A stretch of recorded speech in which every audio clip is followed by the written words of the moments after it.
Goodwill പാചകത്തിൻ്റെ പുതിയൊരു എപ്പിസോഡിലോട്ട് ഏവർക്കും സ്വാഗതം. ഇന്ന് നമ്മൾ തയ്യാറാക്കാൻ പോകുന്നു പാൽക്കപ്പ. നമുക്ക് പാചകത്തിലേക്ക് കടന്നാലോ?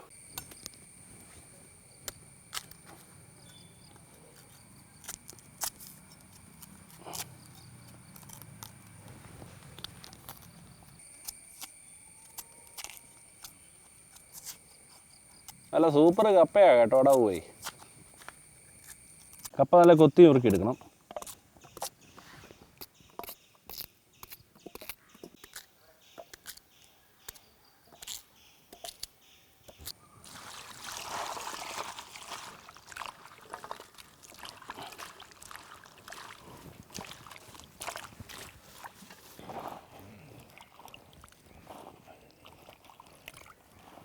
പാൽക്കപ്പയ്ക്കുള്ള കപ്പ നമ്മൾ നല്ല കഴുകി വൃത്തിയാക്കി എടുത്തിട്ടുണ്ട്. 3 പ്രാവശ്യം നല്ല വെള്ളത്തിയിട്ട് നല്ല കഴുകി റെഡിയാക്കി എടുത്തിട്ടുണ്ട്. നമുക്കിത് രണ്ടാം പാല് വേണം വേവിച്ചെടുക്കാൻ. നമുക്കെന്നാൽ വേവിച്ചെടുത്താലോ കപ്പ? നമുക്ക് കുക്കറിലോട്ട് കപ്പ ഇട്ട് കൊടുക്കാം.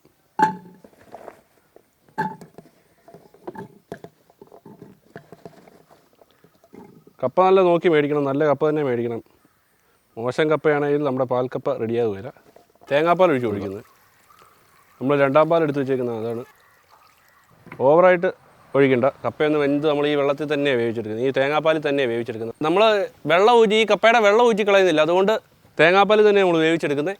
അതുകൊണ്ട് ഓവറായിട്ട് തേങ്ങാപ്പാൽ ഒഴിക്കേണ്ട ആവശ്യമില്ല. നമ്മളൊരു അതിൻ്റെ മട്ടം അനുസരിച്ച് നമ്മൾ തേങ്ങാപ്പാൽ ഒഴിച്ച് കൊടുത്തിരിക്കുക. ഉപ്പിട്ട് കൊടുക്കുക. ഉപ്പിട്ട് ഇട്ട് കൊടുത്തിട്ട് നമുക്ക് അടച്ച് വെച്ച് വേവിക്കാം.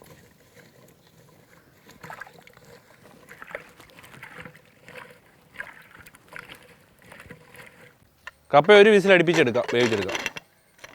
ഒരു വിസിലാകുമ്പോഴത്തേനും നല്ല വേഗം. പാൽക്കപ്പയാണ് നമ്മൾ ഇടിച്ച് നല്ല ഇതാക്കി എടുക്കുമല്ലോ.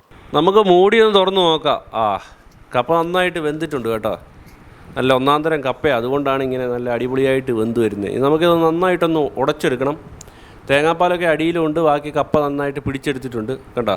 ഇടിച്ചെടുക്കുമ്പോൾ തന്നെ നമുക്ക് കാണാൻ പറ്റും ആ തേങ്ങാപ്പാലൊക്കെ പൊങ്ങി വരുന്നത്. നന്നായിട്ട് നമുക്കൊന്ന് ഇടിച്ച് സെറ്റാക്കി എടുക്കാം.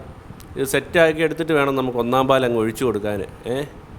കണ്ട, നന്നായിട്ട് കപ്പയൊന്ന് ഇടിച്ചു കൊടുത്ത് ഇനി ഒന്നാം പാൽ അങ്ങ് ഒഴിച്ചു കൊടുക്കാം. നമുക്ക് ഒന്നാം പാൽ ഒഴിക്കുമ്പോൾ തന്നെ ആ കപ്പയുടെ കളർ കണ്ടോ, മിക്സ് ആക്കുമ്പോൾ കപ്പയുടെ കളർ കണ്ടോ മാറി വരുന്നത്, നല്ല പാൽ കളറായി കണ്ടോ. അതാണ് പാൽക്കപ്പ എന്ന് പറയുന്നത്. നമുക്ക് ഇനി ഇതിലേക്ക് കടുക് പൊട്ടിച്ചിട്ടാൽ മതി. കടുക് താളിപ്പിടാൻ വേണ്ടി നമ്മൾ വെളിച്ചെണ്ണ ഒഴിക്കുന്നു. ഇച്ചിരി വെളിച്ചെണ്ണ കൂടുതൽ വെളിച്ചെണ്ണ ഒഴിച്ചതിന് ശേഷം കടുക് ഇടുക. കടുക് നന്നായിട്ട് പൊട്ടി വരുമ്പോഴത്തേക്ക് അതിലേക്ക് നമുക്ക് ചെറിയുള്ളി, ഒരു 100 ഗ്രാം ചെറിയുള്ളി നമ്മൾ നല്ലതായിട്ട് അരിഞ്ഞു വെച്ചിട്ടുണ്ട്. ചെറിയുള്ളി ഇട്ട് കൊടുക്കുക. ചെറിയുള്ളി ഒരു ഗോൾഡൻ ബ്രൗൺ ആകണം. ഗോൾഡൻ ബ്രൗൺ കളറായി വരുമ്പോഴത്തേന് പച്ചമുളക് ഒരു 5 എണ്ണം നമ്മൾ നന്നായിട്ട് അരിഞ്ഞു വെച്ചിരിക്കുന്നത് പച്ചമുളക്. പാൽക്കപ്പയാണെങ്കിലും ഒരു ചെറിയ എരിവൊക്കെ വേണ്ടേ, അതിന് നമ്മൾ പച്ചമുളക് അരിഞ്ഞു വെച്ചിരിക്കുന്നതോടെ ഇടുന്നു. നന്നായിട്ടൊന്ന് മിക്സാക്കിയതിന് ശേഷം വറ്റൽമുളക് ഒരു 5 എണ്ണം കീറി വെച്ചിരിക്കുന്നത് അങ്ങ് ഇട്ട് കൊടുക്കുന്നു. ഇനി നമുക്കിതിലേക്ക് ചേർക്കാനുള്ളത് കറിവേപ്പിലയാണ്. കറിവേപ്പിലയോടെ ചേർത്ത് കഴിഞ്ഞാൽ അതിൻ്റെ ആ സെറ്റങ്ങ് ആവുള്ളൂ. ഇപ്പോൾ കറിവേപ്പിലയോടെ നമ്മൾ ചേർത്ത് നമുക്കിനി ഇത് നമ്മുടെ പാൽക്കപ്പയിലോട്ട് ഈ വറവ് അങ്ങോട്ട് ചേർത്ത് കൊടുക്കാം. നല്ല പാൽക്കപ്പയിലോട്ട് ചേർത്ത് അങ്ങോട്ട് ഇളക്കുമ്പോൾ നല്ല ഒന്നാം തരം ഒരു മണമൊക്കെ വരുന്നുണ്ട്. നല്ല സൂപ്പർ സാധനമായിട്ടുണ്ട്. നിങ്ങളെല്ലാവരും ഇതൊന്ന് വീട്ടിൽ ട്രൈ ചെയ്ത് നോക്കണം. പാൽക്കപ്പ റെഡി ആയിട്ടുണ്ട്. ഇതെങ്ങനെയുണ്ടെന്ന് നമുക്കൊന്ന് ടേസ്റ്റ് ചെയ്യാനായിട്ട് നമ്മുടെ സുഹൃത്തിനെ ക്ഷണിക്കാം.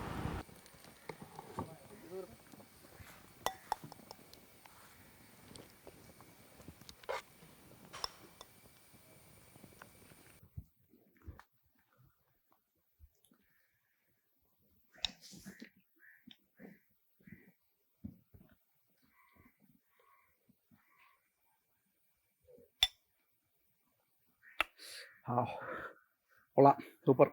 ആദ്യമായിട്ടാണ് പാൽക്കപ്പ കഴിക്കുന്നത്, നന്നായിട്ടുണ്ട്. നമ്മുടെ ഇന്നത്തെ എപ്പിസോഡ് ഏവർക്കും ഇഷ്ടമായെന്ന് വിചാരിക്കുന്നു. നിങ്ങളുടെ അഭിപ്രായങ്ങൾ കമൻറ്റായി രേഖപ്പെടുത്തുക. വീണ്ടും വ്യത്യസ്തമുള്ള മറ്റൊരു എപ്പിസോഡ് കണ്ടുമുട്ടാം. Signing off Tijo from goodwill പാചകം.